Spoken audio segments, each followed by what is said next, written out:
What up? What up? What up, everybody? Holy crap! These fans are too loud. So let me turn these off real quick. Tonight is Sunday night. You know what that means, right? Oh, new episode of Euphoria just arrived, and I finished watching it already. And season 1, episode 5, titled 03, Bonnie and Clyde. Now, I want to give a quick shout out to those of you who commented in my last week's video review of Euphoria, and you guys correctly pointed out that the title of the episodes, or the titles of the episodes in this show, on the show, season 1, are all titles of songs, hip hop songs. I wasn't familiar with what was it last week? Shook Part 2, Shook 1 Part 2. But of course, I'm familiar with Bonnie and Clyde. I believe there was the Tupac version, and then there's the Beyonce version. So anyway, just want to thank all of you out there for correctly pointing that out for me, because I was confused. I was like, "What? What is that? Why was there part 2? There was no part 1 the week before." So, and you guys are like, "Rama, that's a hip hop song." You know, the producer of this show is Drake. So I was like, I see. My bad, my bad. You know, I'm man enough to admit when I'm wrong. So thank you so much, you guys. And there's a lot to unpack about tonight's episode. Oh my god, I fucking love this show. Um, by the way, tonight's episode was directed by Jennifer Morrison.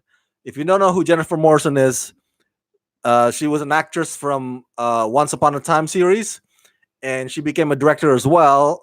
Her featured directorial debut was Sun Dogs. I think it was last year. And so she now directs a bunch of episodes of various TV shows, and this is one of them. So go watch my video interview with Jennifer Morrison. I provided the link to that video in below in the description box below this video. Okay. So yeah, Jennifer Morrison is one of the nicest people on earth. All right. Where shall we start here? Let's start with Maddie. Maddie. Tonight we got to see Maddie's upbringing. Maddie when she was a kid. Maddie when she was going through all that pageantry stuff, and we now know that she was really pissed off when she was not able to do that anymore. And then she met Nate, and throughout that whole sequence, we also got to see how, even though Maddie really genuinely cared for Nate, Maddie never put it past her to, the idea of, you know what? Sometimes I deserve having sex with other random strangers too while I'm in this relationship. And kudos to the girl who plays Maddie, man. Gotta give her credit. What's her name again? I gotta give a shout out to the Maddie, Alexa Demi. I hope I pronounced that last name correctly. But man, she was so fierce tonight. With the whole thing about the cop investigating Nate's alleged abuse, because he choked, like, put his hand around her neck last week, and that caused that bruise. Throughout that whole ordeal, Maddie was so insistent, like, no, he did nothing wrong. and then she shouted at her mom, "Fuck you, mom! I love Nate." That whole thing reminded me of one of my cousins when I grew up. I'm not gonna mention her name here, but I remember I was just a little kid, and she was a teenager. She's dating this bad dude, not like bad criminal dude, but she was a bad. I mean, the boyfriend was a bad influence. That's what I mean by bad. And so, of course, the relationship was not approved by my cousin's parents. And I remember, like, coming over sometimes to hang out with because I'm friends with her brother, and I would hear them yelling and shouting, and I don't know, maybe plates were thrown across the room. I have no idea, but it was just like loud voices. It's like, "No, I love him. I love you. You have no idea." You're like, "I don't want to be like, you and dad. Look at you." Like, oh man. And I think it stems from what happened when she was a kid, not because, not only because the mom kind of cut that program of her doing pageantry, but also she saw her mom doing pedicure to these women who, pretty much, even though they still have their own problems, they don't have to do a lot of jack shit. And they kind of, she saw that as like they're ruling over her mom, and she doesn't want to end up like that. And especially the relationship that her mom had or has with her dad. My reaction to that is like, when she said like, look at you, look what you have with your dad. Like, look, he never left the couch. He always drew. Like, well, I don't want to have that. What I have with Nate is so real. What I have with Nate is better than what you have with dad. Dude, that is like the from the greatest hits of teenagers, rebelling against their parents. That's like one of the famous lines. That's like the lines that my cousin also threw at her parents. It's like the teenagers, it's like the chicklings. Is that chicklings? How do you call it? The little chickens. It's like they know better than the chicken or the rooster. They're like, oh, what I have is better than yours. And I'm like, dude, you're freaking 14. I'm like, or in her case, 16. What do you know about better? Who's to say that her mom doesn't love? Maybe maybe they're comfortable with that relationship where they don't communicate each other. Some people, I kid you not, some people actually, that's the way they like their relationship. They don't like having too much to say or talk about between them. Like they like the silence, and they're fine with that. They're content with that. Maybe some other people might see that as fucked up. Um, but it's hilarious. It's from the greatest hits, man. When teenagers go lash out at their parents, like, I know better. What I have is better. I'm not gonna end up like you. And you know what I always tell you guys, for the past this season, for the past few episode reviews, more than often we end up somewhat like our parents. It's still up to us to break the cycle. We don't have to end up like our parents, but personality wise, character wise, um, we are more like our parents. We are a lot like our parents more than we want to admit. That's how I put it. We may not want to admit it, but sometimes we're like, hey, you may say that now, but hey, never say never. Nate might be the one that kind of sits on the couch and drooling all day too. So the storyline with Maddie tonight is just funny to me. Not funny, ha ha ha, but funny in a like irony kind of funny. Like, wow. And the Bonnie and Clyde, I get it. I guess that refers to Maddie and Nate.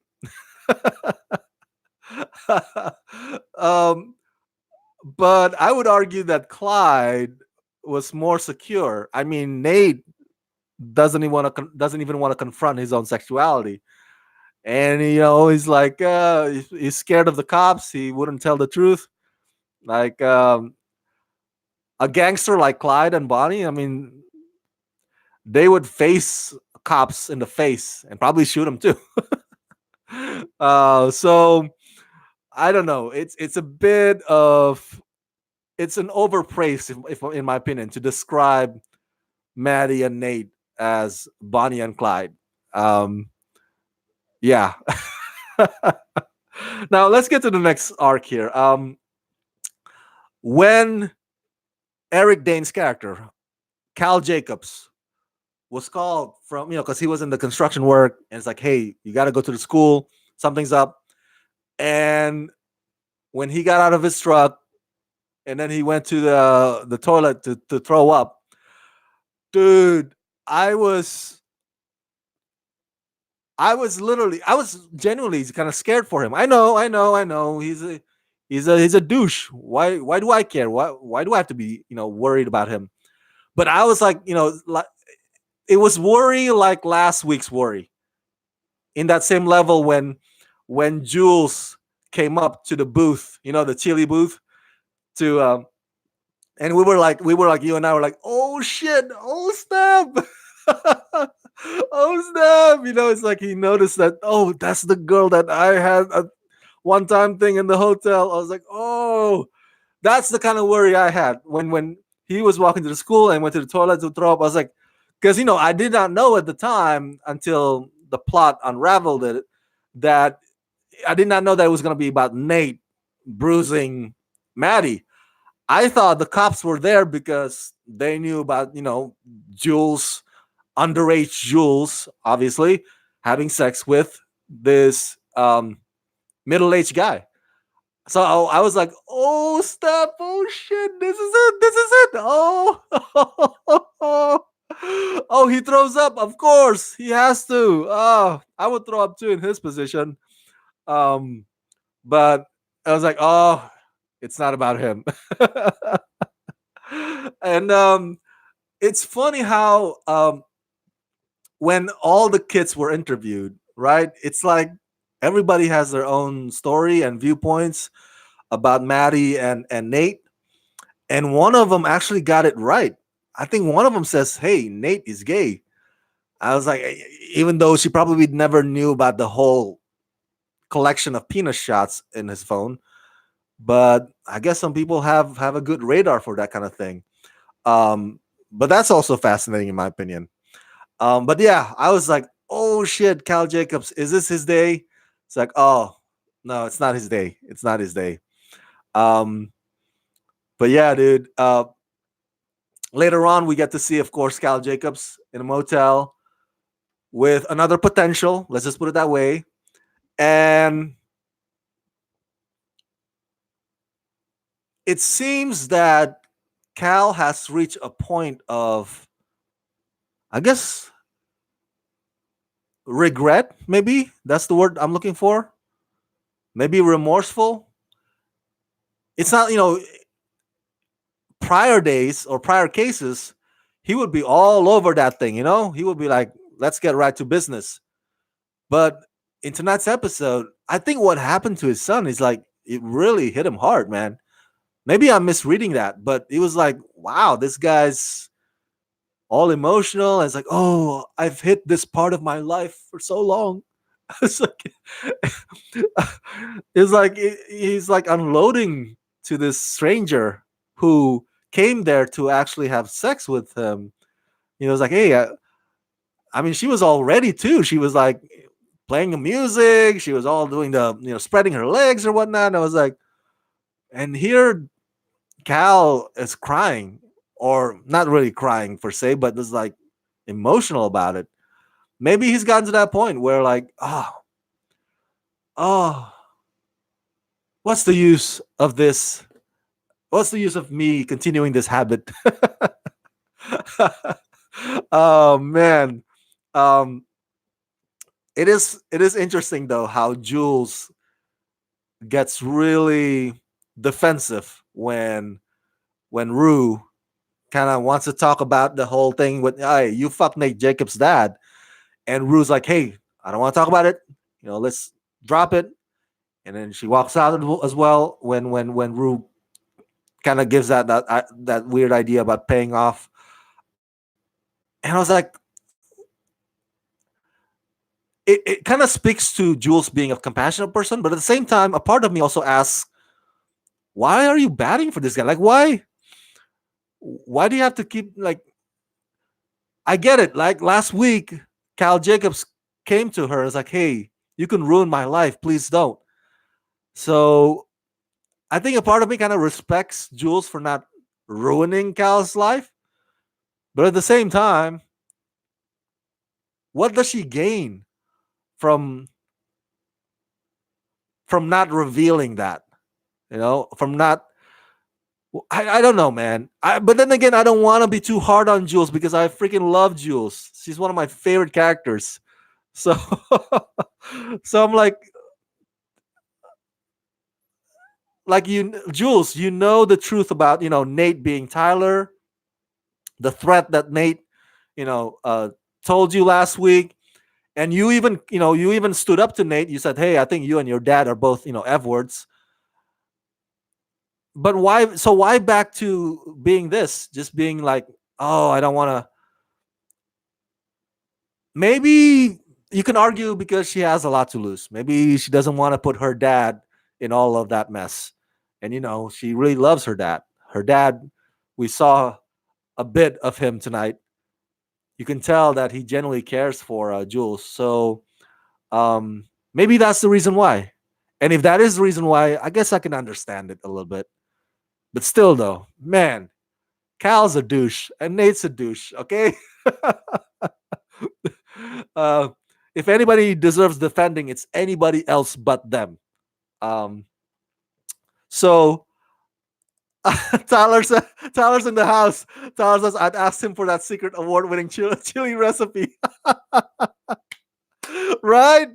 What is in that chili? Come on. He kept winning all those years, every year, including this one. Get out of here.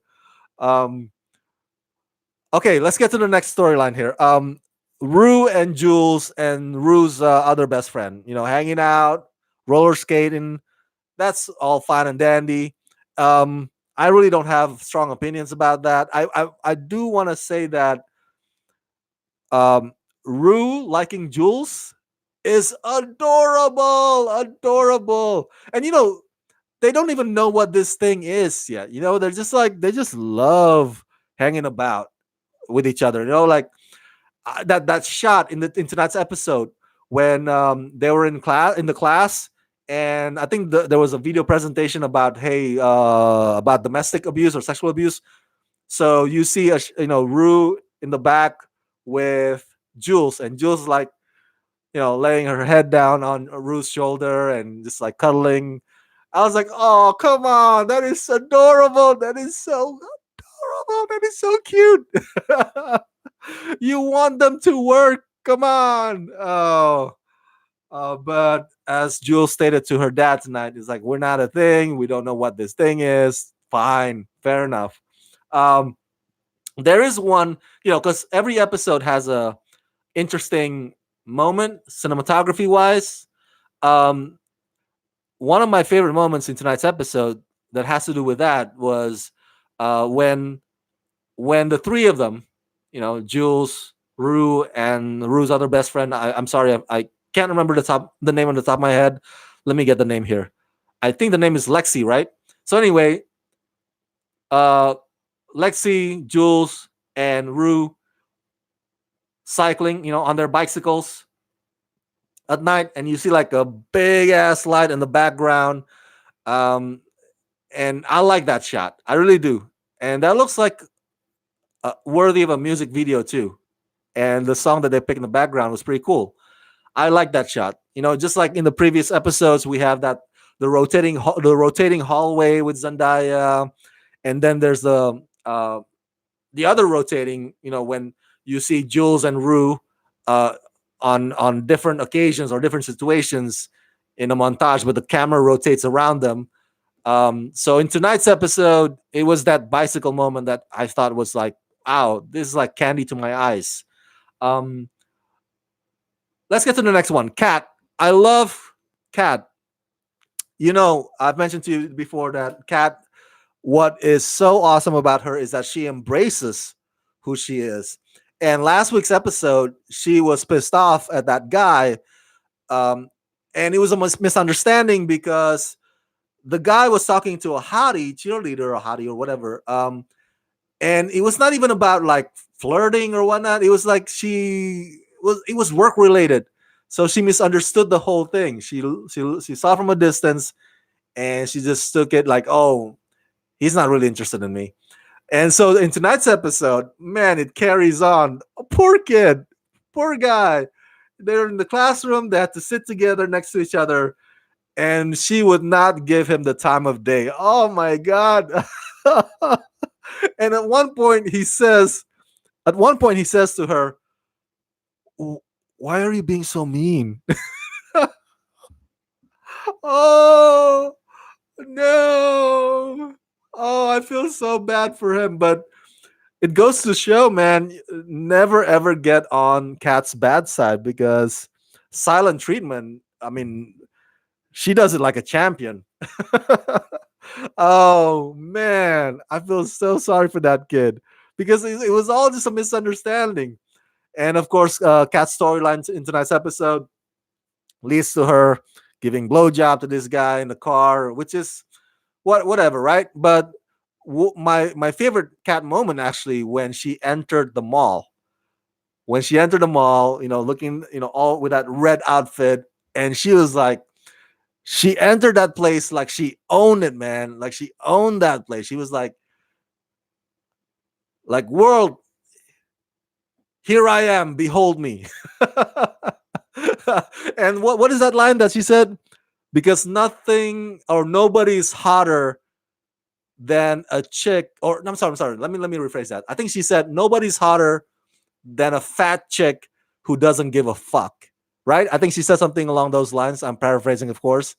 And then, bam! As soon as she said that, um, Billie Eilish, Billie Eilish song "Crown," one of my favorite songs, drop. Oh man, you should see me in a crown. Ding ding. I'm gonna run this nothing town. Ding ding. Watch it make me bow one day, one by one, one by. Oh man, the first time I heard that song was actually from, or it was featured on Runaways, Hulu series Runaways, and I got addicted. I got hooked by that song, and so when that, it was the perfect song for Kat entering the mall, feeling all powerful. That's how Kat rolls. And and at one point tonight, she says to that guy who's been masturbating to her through the screen, "It's like, okay, if you want me to make you come, you're gonna have to. I have a wish list on this Amazon page. You're gonna have to buy all this shit for me." Oh fuck! Hot damn, dude! Hot damn! Cat really knows he knows. I mean, she knows how to play that guy. Really, I mean, wow. Could you imagine having such power over someone? I mean, that could be corrosive or corruptive eventually, right? But Kat is just having fun, man. She's just having the time of her life. And which leads me to my last point. Um, Before I conclude this review, what Coleman Domingo's character, the sponsor of Rue, told Rue, it's so true, man. It is so true. When he said, nothing lasts in high school. What you have in high school, that's not forever. That is so true. That encapsulates that whole episode, including Bonnie and Clyde. It's like you think that is like an eternity, like, oh my God, I'm going to have this guy forever. This is my love. And the same thing with Rue. It's like, oh, Jules, I love Jules. I don't know about tomorrow. We're just going to take it one day. Dude, life starts in college, at least for me. Life did not start in high school for me. And I've been, I've had friends who thought that the world revolves around their high school life, and then they graduated, or we graduated, as to say, and it was just like years later they become those people who like they keep looking back to those past glory days, like, oh, you see what we did back in sophomore or junior. Oh my God, I was prom queen or prom king, or I won the championship, or like, oh, I did this. So it's like, dude, your life doesn't start and end in high school. There's more to the world than just high school. So what Coleman Domingo said was so wise, was so freaking wise. And lastly, I just want to say that I think I don't have kids yet. I don't know if I ever will have kids. I don't know if I'll ever have the opportunity to become parents myself with somebody else, or maybe single parent. I don't know. But I'll tell you this much. This show makes me scared to death of being a parent. All right, being a dad, of being a parent to any kid. Um, man, I don't know, man. I don't know about you, but the idea, if I find out that my daughter lost her virginity when she was 14, or like, I don't know, if my daughter was like, having random sex with people like Maddie does, or if my daughter was into what like Ruda, what was it, fentanyl, or all these pills, or my son is into, I don't know, if my son has secret stash of penis photos, I don't know if I can handle it well. All right. Maybe by saying that goes to show that I'm not ready or ever ready to become a parent. Because, man, if you are parents out there, more power to you, man. I don't know how you do it. Your kids keep secrets from you, man. They do. You might think that they open up to you, or that you have heart to heart talk, once in a while, or whenever you go to retreats, whatever. Right? But they'll always have secrets from you. And that, how do you, man, I don't know if I could go through with that idea, with that concept in my head. It's like, oh, the fact that my kids, will never be always truthful to me. And I don't know if I don't even want to know. I don't even want to know everything about them. I think if I know the whole truth, nothing but the truth, and all of it, I might go crazy. Like I said, I don't know if I want to know that my daughter lost her virginity at the age of 14. I know it's hypocritical because we've all been there as kids. It's like, but it's a scary thing, man. Watching the show makes me, I was like, oh, dude, what if my daughter screams at me across the table, just like Maddie does with her mom? I don't know if I can handle that. So for those of you parents out there, woo, more power to you, man. More power to, especially if you're parents of teenagers. Uh, um, Tyler Calvert says they're about to hit you with a copyright claim for singing that song. That may be so, but hey, you can't stop YouTube from being YouTube, unfortunately. Wow, some comment says show us the episode. No, what are you talking about? Show us the episode. What are you expecting me to show the episode here? Freaking A. Go watch HBO. You can watch the episodes there. Stop spamming the comments or the chat section with that nonsense. So anyway, for the rest of you guys, thank you so much for tuning in and watching this live review of tonight's Euphoria season 1, episode 5. Oh my God, I freaking love this show. Once again, tonight's episode was directed by Jennifer Morrison, actress slash director Jennifer Morrison from Once Upon a Time, whom I've interviewed before. So go watch my video interview with Jennifer Morrison through the link in the description box below this video. And I'll be back next week. Oh my God, there are 3 episodes left. There are only 3 episodes left. I'm going to miss this show so much. I know it's been renewed for second season. That's fine, but we're going to have to wait a year. That's what sucks about it. So, I love Euphoria. This is so awesome. Thank you, Sam Levinson, for creating this awesome show. Thank you to Drake for producing it. And thanks to all of you guys for tuning in. Share your thoughts in the comment section below. Do you agree or disagree with my assessment? Is there some instances in the plot in tonight's episode that I kind of miss out on or overlooked? If so, fill in the blanks. Let me know what I got wrong about tonight's episode. I want to hear your thoughts about them. Share them in the comment section below. And as always, subscribe to my channel. Subscribe. Press that like button, ring that bell. And if you can help support this channel, please do so at patreon.com/Ramascreen. Let's rock this. Woo woo!